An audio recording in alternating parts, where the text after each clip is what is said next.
everyone, it's a beautiful sunny Thursday and we are kicking off day 33. While President Trump announced the extension of the ceasefire yesterday, Iran has taken a firm stand. They claim the blockade on their ports violates the agreement and refuse to open the Strait of Hormuz.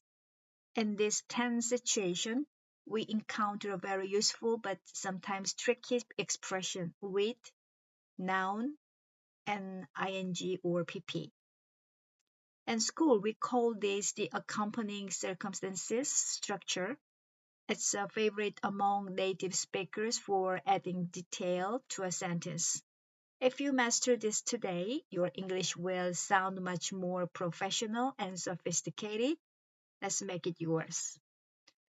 First, let's check yesterday's answer to say 당신이 옳다는 것을 100% 확신합니다. In English, the correct sentence is You are absolutely right. You are absolutely right. Remember, absolutely adds 100% certainty to your message. And today's quote is from the BBC News.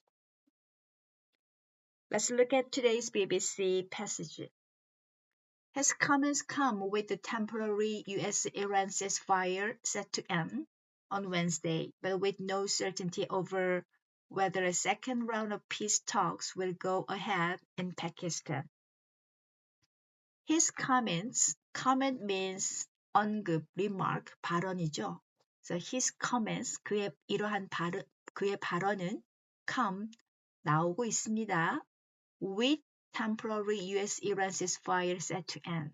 So with 명사 ing or with 명사 pp 뭐뭐 하는 가운데 이러이러한 상황인 가운데 temporary US-Iran ceasefire 일시적인 임시의 미국과 이란 간의 휴전 협정이 set to end 끝나기로 결정된 혹은 끝나기로 예정된 가운데 on Wednesday 수요일이 되면 임시로 있었던 그 휴전 협정의 그 효력이 끝난다라는 말이죠. 자, 이런 배경 상황 가운데 그의 발언, 그 트럼프의 발언이 나오고 있습니다.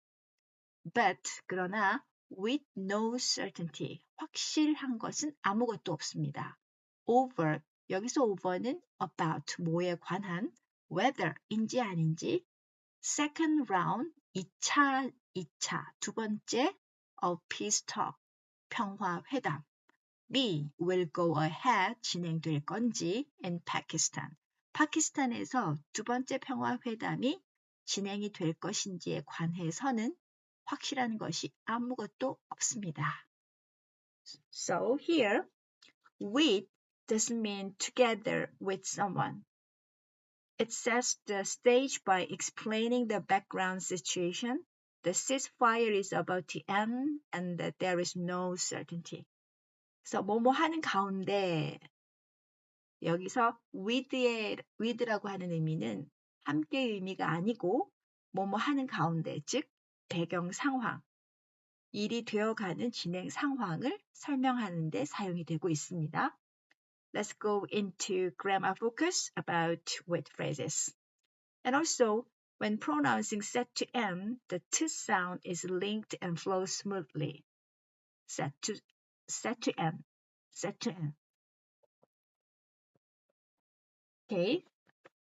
With 명사 ing or pp. With A, B, A가 B 하는 가운데. So think of this as with A being in B state. A가 B의 상태에 있는 가운데 A가 B 하는 혹은 A가 B 되는 가운데. So look at the examples. Number one, he fell asleep with the TV on. He fell asleep. 그는 잠을 자고 있었어요. With the TV on. TV가 켜 있는 상태예요. 그 상황이 TV가 켜 있는 상태에서 그는 잠이 들었습니다. Number two, she sat there. 거기에 앉아 있었어요. With her eyes closed. 눈을 감은 채로, 눈이 감겨진 상태로 앉아 있었습니다. Number three, with the deadline approaching. 마감 시간이 다가오는 가운데 we are all getting nervous. 우리는 모두 긴장하고 있습니다. 우리가 지금 긴장하고 있는데 어떤 상황이냐면은 마감 시간이 점점 다가오고 있는 그런 상황인 거죠. Okay?